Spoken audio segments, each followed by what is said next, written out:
y'all, and welcome back to my channel.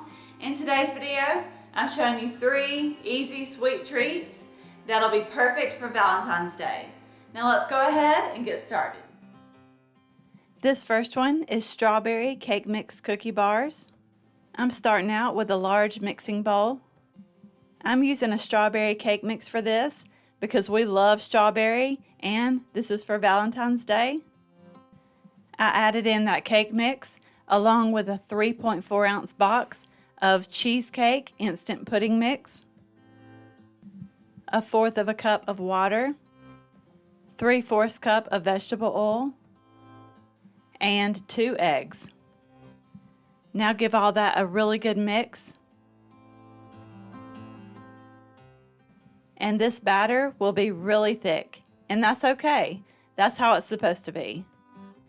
Now I'm adding in about a cup of white chocolate chips. And last time I was at Walmart, I did see that now they're making the cream cheese baking chips.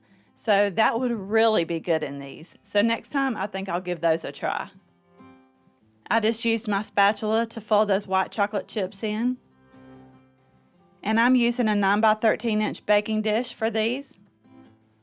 I did grease it, and I added a piece of parchment paper to the bottom just to make sure they didn't stick. I just used my spatula to spread these out, but you could also wet your fingertips and use your hands to spread it out as well. And to make these even cuter, I sprinkled on about 1/2 cup of Valentine's M&Ms and also some Valentine's sprinkles. I was a little sad though because my M&Ms cracked after I baked them. Have y'all ever had that happen when you baked M&Ms? I let these cookie bars bake at 350 for 20 to 22 minutes. You don't want to overbake them. And you can see there where my M&Ms cracked, but these were absolutely delicious. And you can really get creative with these and change up the flavor of the cake mix and the pudding mix.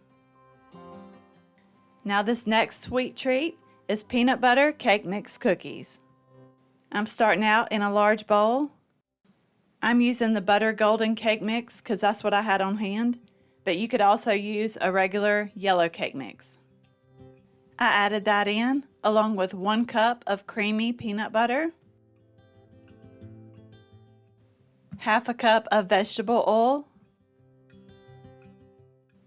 and 2 eggs. Now you can mix this by hand, or you can do like me and make it easier and just use an electric mixer. And really quickly, if you're enjoying these recipes and want to see more, it would really mean a lot to me if you would hit that subscribe button. That way you get notified of all my future videos. I used about a 1.5 tablespoon size cookie scoop for these, and I placed them on a baking sheet. Now these go into the oven at 350, and the recipe says for 10 to 15 minutes. But my first batch got a little brown on the bottom, and I'll show you in a little bit what the bottoms turned out like. I thought these Reese hearts would be so cute on these. But you could also add on a little Hershey kiss too if you wanted. So after I seen how the first batch came out, I only baked the second batch for 8 minutes. They didn't look done, but trust me, they are. As soon as they came out of the oven, I did slide them off the baking sheet, and I waited about 5 minutes before I put that Reese heart on. If you do it too quick, it'll just melt. And after you get the hearts on, you can put it in the refrigerator or the freezer for about 15 minutes until they cool completely. Here's what my first batch turned out like. You see how those bottoms burnt? So trust me when I say only bake them for 8 minutes.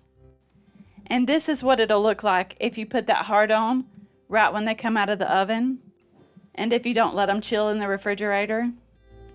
These cookies turned out so cute. After I made the first batch and I learned what to do and what not to do, these were so adorable and they were absolutely delicious. And this was my first time making peanut butter cookies with a cake mix, but I will definitely do it again. This last recipe is a 2-ingredient strawberry fudge.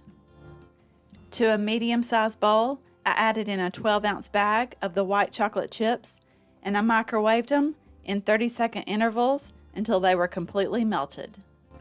I'm also using a 16-ounce container of the strawberry frosting. I made sure to completely remove all the foil from the top edge of the container, and then I microwaved that also in 15-second intervals until it was completely melted. Then I added that frosting into the melted white chocolate. Now stir this until everything is well combined.